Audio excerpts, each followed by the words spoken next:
Avec l'agglo, plus belle la vie.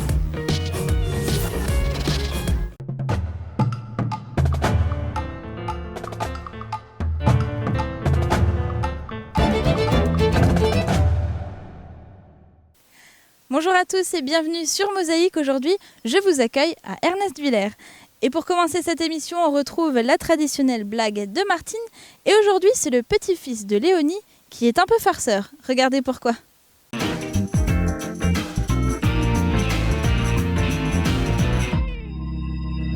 In de keer is Leonie in de Kirche gegangen. Erst muss in de Kirche gehen. Ja, Das ist ein Patron. Ja, als Leonie ist in die Kirche gegangen mit seinem Enkel, der Jules. Und an der Kirche hat der Pastor eine Predigt gehalten, warum neben zur Nuss gehen. Und dann hat der Pastor gesagt, so, heute ist Kirche, gell? Die alle neben zur Nuss gegangen sind, heute wird verzeiht. Dann kommt er nach dem Mess zu mir und dann wird das verzeiht. Absolut, gell? So etwas. Ja, absolut. Und dann hat das Leonie gesagt zu seinem Petit Enfant, was hat er gesagt? Ein Meme, der Pastor hat gesagt, wenn du ein Pfefferminzbobo willst, dann musst du nur den Mess zum Pastor gehen. Als Leonie ist natürlich gegangen, kommt Leonie zum Pastor, sagt der Pastor. Aber Leonie in ihrem Alter, dann sagt Leonie so nett, ja Pastor, es ist nicht, weil ich keinen Cent mehr mulan, dass ich nicht ab und zu einer Lutsche kann. Près de 4% des accidents du quotidien ont pour origine le bricolage. Assurance accident de la vie, la sécurité par tous les temps. Bonjour à tous, demain vendredi 14 août, ambiance nettement moins sympathique côté ciel. Les nuages s'imposent et occasionnent encore des averses qui prennent parfois une allure orageuse. C'est la fin des grosses chaleurs puisque les températures perdent une dizaine de degrés par rapport à la veille. Elles partent de 18 à 20 degrés au lever du jour, les maximales renouent avec les normales et indiquent de 24 à 26 degrés.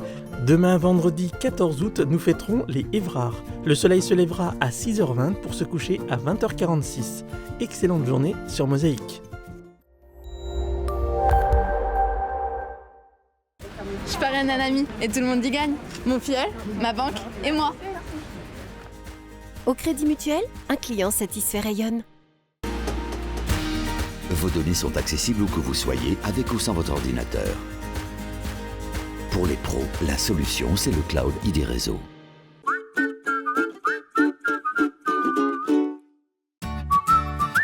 Et si, grâce à vous, le moulin de la Blise à Sarreguemines devenait le monument préféré des Français? Pour relever ce défi, il suffit de voter sur le site www.france2.fr, rubrique Monument préféré des Français pour le moulin de la Blise jusqu'au 18 août et de faire circuler l'appel sur le réseau Facebook. N'oubliez pas de mobiliser votre entourage.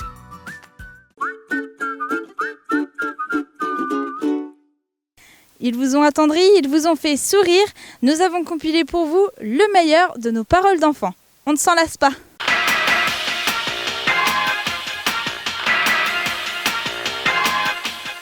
C'est les vacances. Je veux partir découvrir un autre pays, m'amuser avec des nouveaux copains.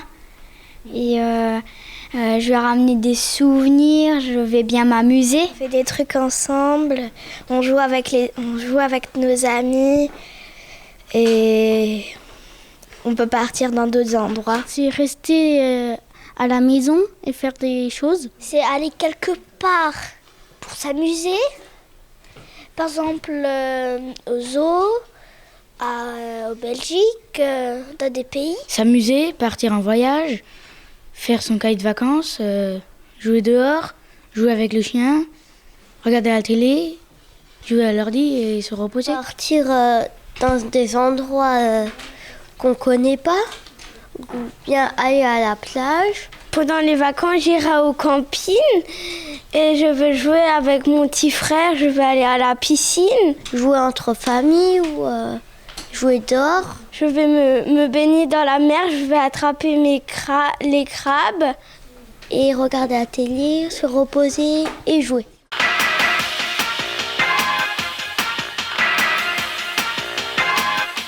La liberté de la presse ne s'use que quand on ne se s'en sert pas. La liberté de la presse, déjà, c'est un journaliste, il dit ce qu'il pense. Et voilà, c'est tout. Je la comprends comme l'attentat de Charlie Hebdo. Et ça, Ça m'a fait beaucoup mal. Je pense que ça veut dire que la presse a le droit de montrer ce qu'elle veut.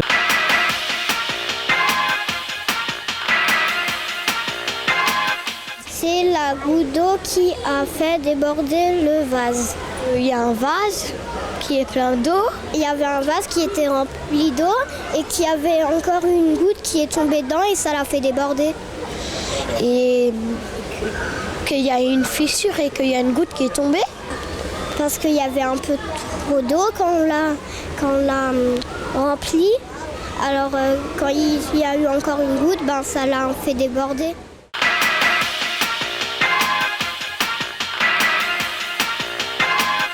À chacun sa télé, la mienne, la tienne, la nôtre, c'est Mosaïque. Pour n'importe quel sujet, que ce soit religieux, politique ou culturel, on peut tous s'y intéresser et qu'on doit tous regarder Mosaïque. Qu'on peut la regarder s'il y a sa famille ou des amis ou qu'il y ait des accidents ou qu'on veut être juste informé, on peut regarder Mosaïque. Moi je le vois plus comme la phrase « Tous les chemins mènent à Rome ». C'est un peu la même chose.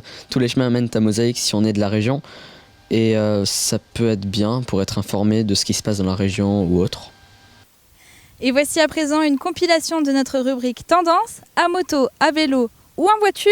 Voici quelques moyens de locomotion dans l'air du temps. Salut, Marglat, donc originaire de Lemberg, et j'ai monté mon entreprise pour faire des boobers et des cafés rasseurs.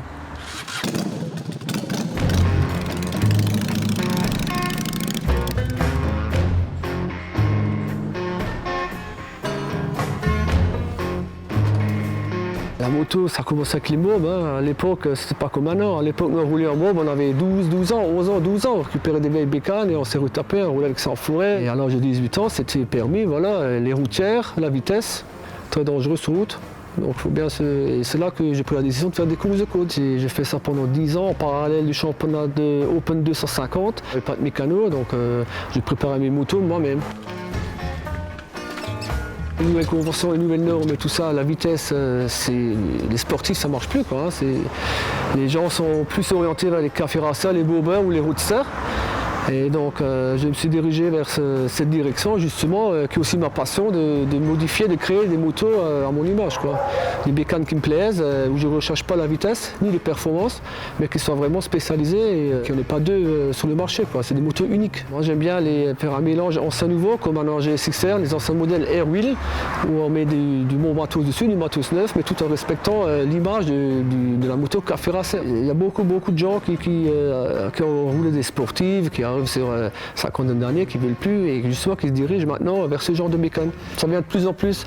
Alors, si on 10 ans en arrière, il n'y avait pas cette folie des cafés racer bobber, c'est venu d'un coup, quoi. C'est grâce à mon fils que j'ai commencé le bobber. C'était la moto à la base, c'est lui qui voulait un bobber et c'est grâce à lui qu'on a commencé à faire ça. L'investissement n'est pas énorme, mais là c'est vraiment les modifs qu'on a fait, on a tout fait nous-mêmes et là c'est beaucoup de boulot, quoi. Les motos, comme on dit, à la carte, selon le budget, quoi. Ça va de 3 000 à 10 000, il n'y a pas de limite, quoi. En fonction des pièces qu'on a envie de mettre. En fonction des pièces, de beaucoup de choses, quoi.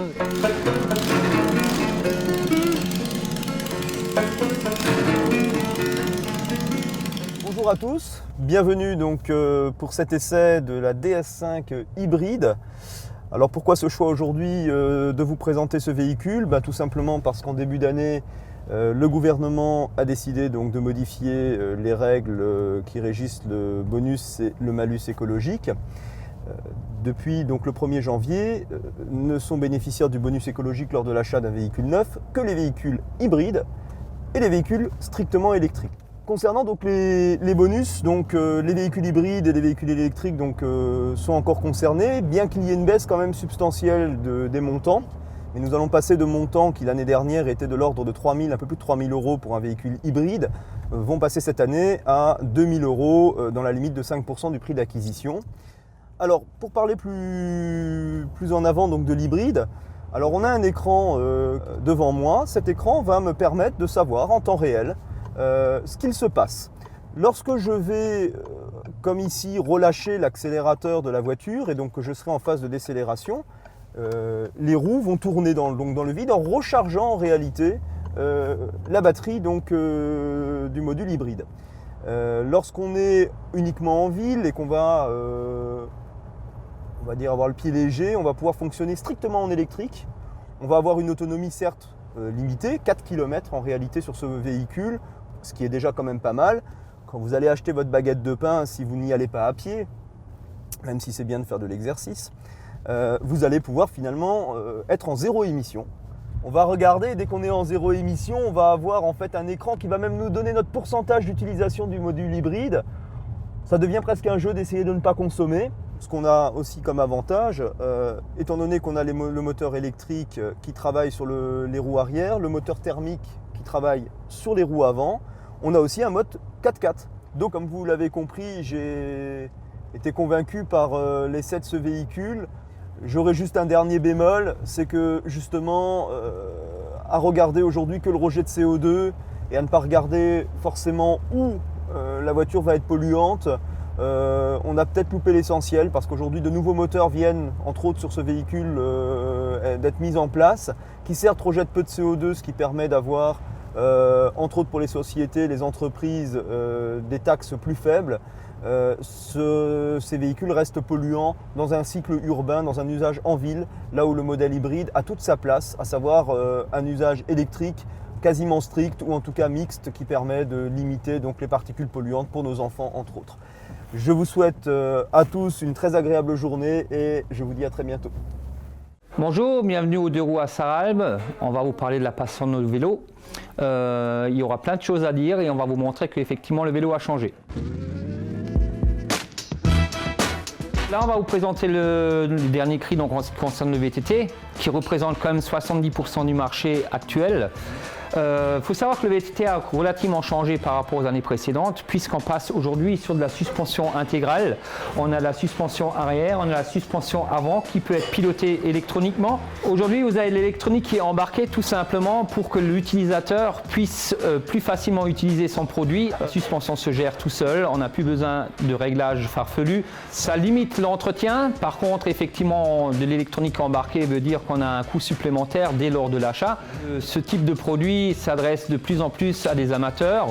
Donc ça, tout le monde pédalier on avait vu, après on avait dit purge des freins. Le contre-coup du problème électronique, c'est qu'effectivement si le client est ennuyé, il faudrait déjà avoir la présence d'un ordinateur, d'une interface. En compétition, si on a une panne, un câble, un filin métallique qui est très vite changé, on peut très vite repartir.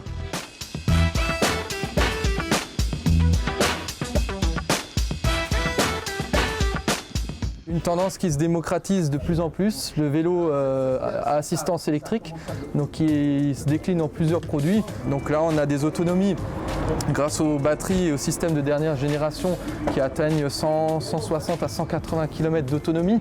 À la différence des mobylettes, donc le vélo à assistance électrique, la condition numéro 1 est de pédaler. Dès le moment où on arrête de pédaler, le moteur cessera d'aider.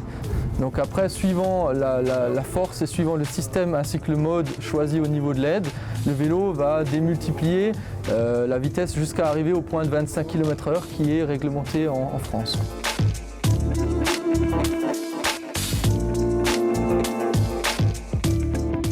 On ne peut pas parler de vélo si on ne parle pas de vélo de course, tout simplement, puisque c'est des choses que l'on voit à la télévision le dimanche après-midi. Là, on arrive sur un des produits qui est quand même un des plus hauts de gamme actuellement sur le marché. Sur ce produit-là, on a un changement de vitesse donc électronique. On retrouve un vélo avec un dérailleur avant motorisé, une batterie qui est cachée dans la tige de selle. On a toujours nos changements de vitesse mais qui sont uniquement des petits boutons électriques. Aujourd'hui, le vélo se rapproche de plus en plus de l'automobile. Ça veut dire qu'on peut avoir quelque chose de très simple, fonctionnel, à un rapport qualité-prix très intéressant. Et pour effectivement les amoureux de la bicyclette et les passionnés, nous avons des produits très haut de gamme avec électronique embarquée, avec effectivement de l'entretien qui va avec, mais des produits très high-tech. A bientôt sur votre deux roues et pour les fainéants comme moi, en vélo électrique.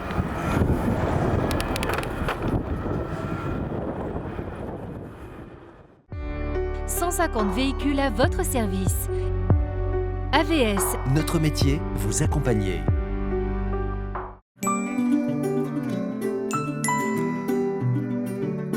FBS, du bon temps par tous les temps. Photographe et grand reporter ORL, Francis Kocher nous parle de sa ville, Metz, d'hier et d'aujourd'hui, de sa passion pour la photographie et de son expérience de grand reporter à travers le monde. C'est tout de suite dans Entre les lignes, présenté par Marianne Gabriel.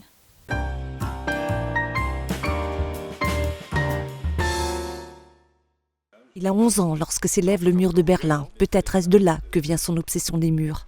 Francis Kocher ira les photographier dans les lieux de conflit, partout où le mène son travail de photographe, grand reporter aux Républicains lorrains.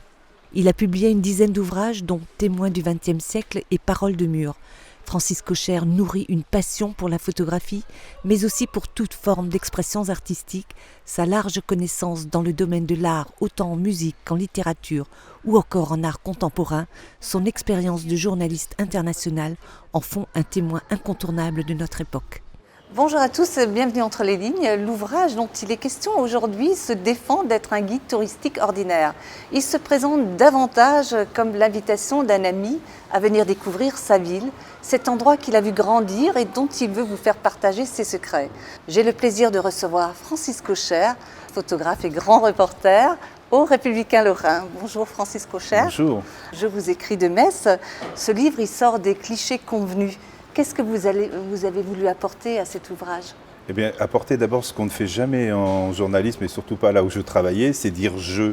C'est-à-dire que quand on rapporte quelque chose dans un événement, quand on fait un reportage, le moi n'a pas d'importance. Or ici, eh bien, le propos, c'était, en tout cas, c'était la demande expresse de mon éditeur, c'était que je raconte ma ville. Alors évidemment, c'est pas un jeu personnel, je vais pas raconter ma vie là-dedans, c'est pas le lieu, mais c'est un jeu collectif, et c'était un jeu aussi... un jeu JEU ou un pour jouer avec les lieux, à faire aussi le contraire de ce qu'on fait encore une fois en journalisme, c'est-à-dire ou quand on est historien, qu'on fait un livre, par exemple je serais historien, je ferais un livre sur Metz, eh bien je ne pourrais pas écrire ça parce qu'il faudrait que je fasse très attention à des chronologies, à un ordre des choses, alors qu'ici les choses, si vous voulez, sont exactes, elles ont été étudiées, mais je peux les emboîter comme je veux subjectivement.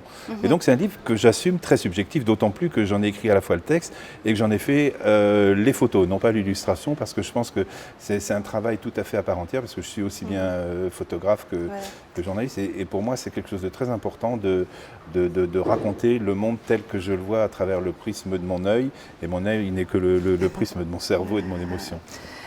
Alors cette ville vous habite autant que vous l'habitez, votre histoire, elle est délicatement, presque avec pudeur, je dirais, mêlée à l'histoire et au mouvement de cette ville. Alors on découvre votre passion pour Verlaine, votre arbre fétiche le ginkgo, mais aussi votre fascination pour les vitraux. Et Chagall disait, le vitrail représente la cloison transparente entre mon cœur et le cœur du monde. C'est un peu vous, ça aussi ? Voilà, oui, c'est le dialogue avec le divin, entre guillemets, vous voyez.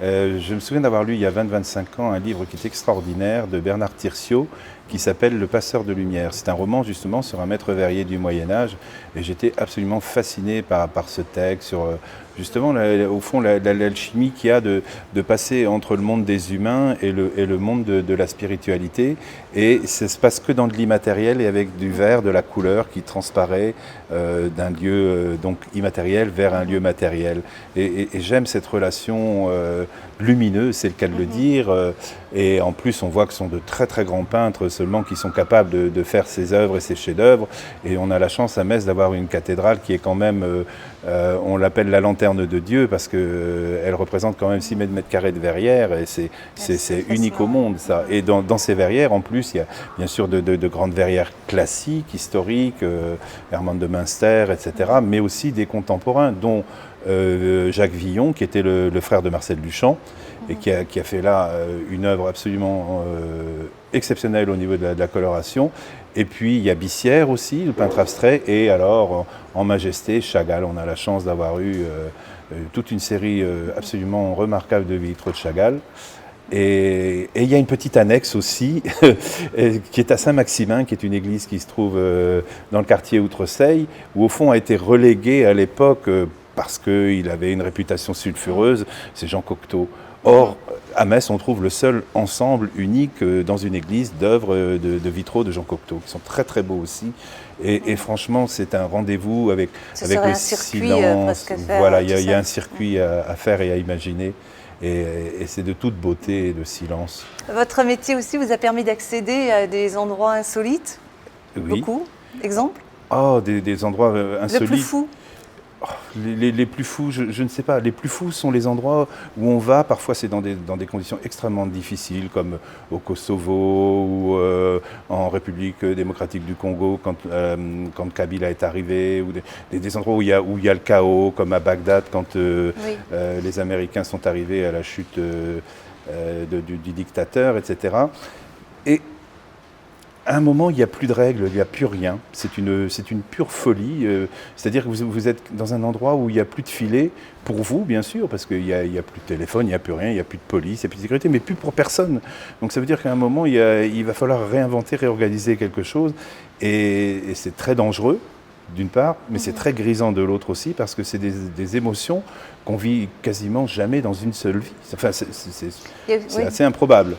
En tout cas, vous aimez prendre de la hauteur, et vous commencez votre livre ainsi, et sous vos yeux se dévoile Metz. Voilà, et on comprend tout de suite Metz quand on prend de la hauteur. C'est une révélation. Une vraie révélation, parce que j'y vivais, mais à l'horizontale, comme tout le monde. Et d'un coup, quand on prend de la hauteur, on voit bien la Moselle et la Seille qui enserrent la ville sur une colline, la colline Sainte-Croix. Et c'est le fondement de cette cité qui s'est épanouie de 3000 ans avec Jésus-Christ, mais surtout bien sûr à partir de l'époque gallo-romaine, parce que du côté des rives de la Moselle, eh bien, sur ce qu'on appelle les côtes de Moselle, il y avait de la vigne, il y avait du blé, etc. Tout ce qu'on pouvait transformer et vendre aussi, grâce à la Moselle, on pouvait naviguer et le vendre. Et de l'autre côté, par la Seille, on ramenait le sel, mais également la briqueterie. Et donc, c'est ce qui a permis l'essor et le démarrage de Metz, ville commerçante, qui est surtout en plus une ville libre. C'est ça qui est assez extraordinaire. C'est une république. Au Moyen-Âge, il y a très peu de républiques dans cette Europe en train de se construire. Il y a des empires qui sont tout le temps en train de se défaire. Et là, il y a des petits îlots comme la République de Metz, qui a eu beaucoup de soucis d'ailleurs avec le duc de Lorraine. Avec une appréhension mêlée d'excitation, j'embarquais, voilà quelques années, dans la nacelle en osier tressé de la toute première montgolfière, baptisée Lorraine, flanquée sur son enveloppe de 3 alérions, comme autant d'auspices favorables à notre audacieuse équipée. J'ai pu ainsi survoler Metz au gré de vents complices, découvrant, conquis, ébloui, un territoire aux allures de cartes du tendre et dont je pouvais lire depuis un ciel sans nuages l'exacte harmonie.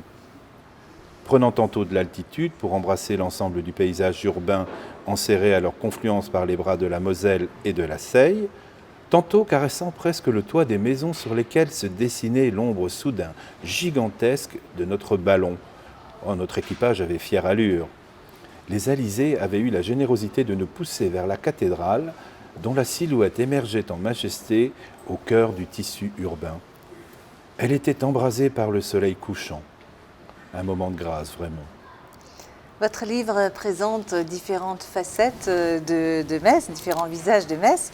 Il y a bien sûr la ville historique, à travers ses monuments, son architecture, ses personnages, la ville culturelle aussi, la ville spirituelle, la cathédrale. Vous reliez le Metz du passé au Metz présent. Mais oui.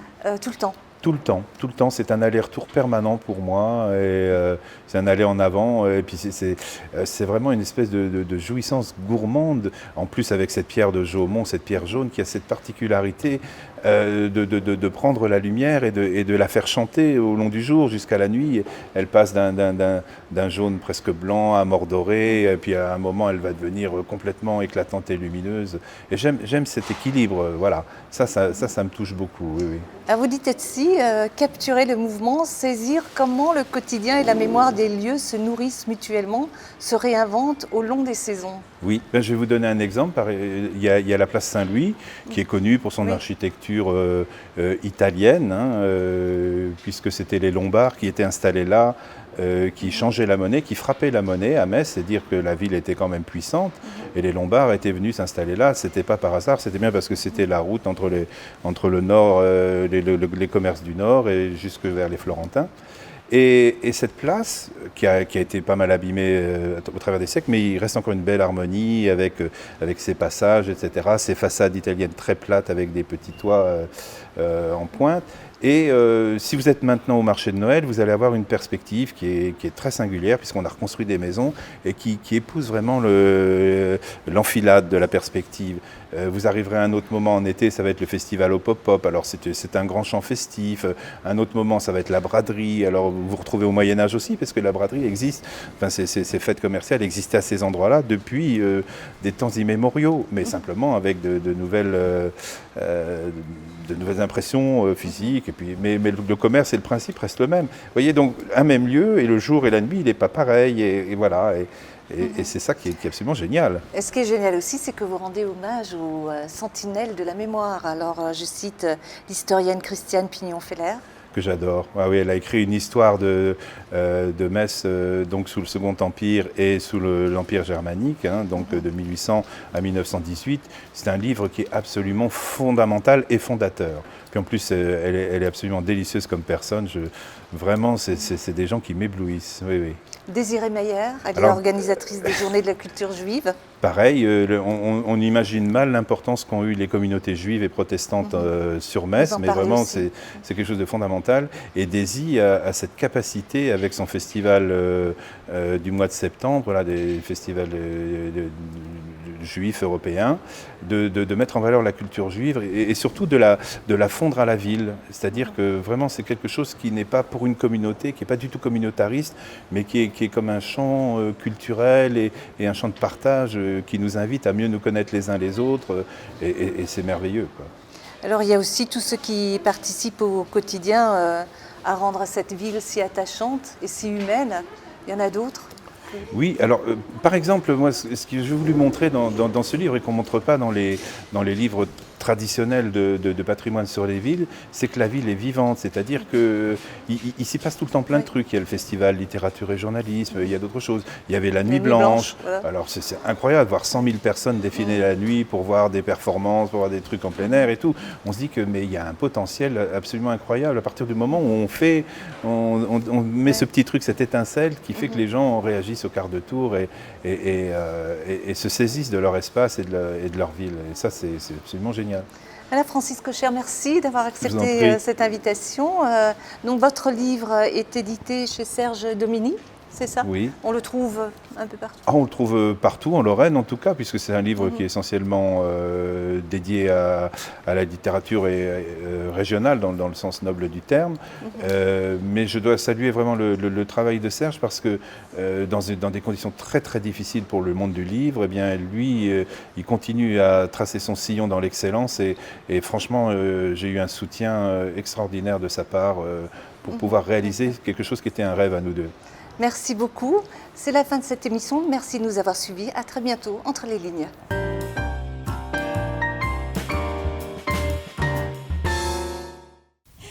Et pour finir cette émission, une idée de sortie pour le week-end, le meeting d'aéromodélisme du club Les Vautours de Sarreguemines aura lieu ce dimanche à Gros-Ré-d'Archin. Très bonne fin de journée à tous, à bientôt.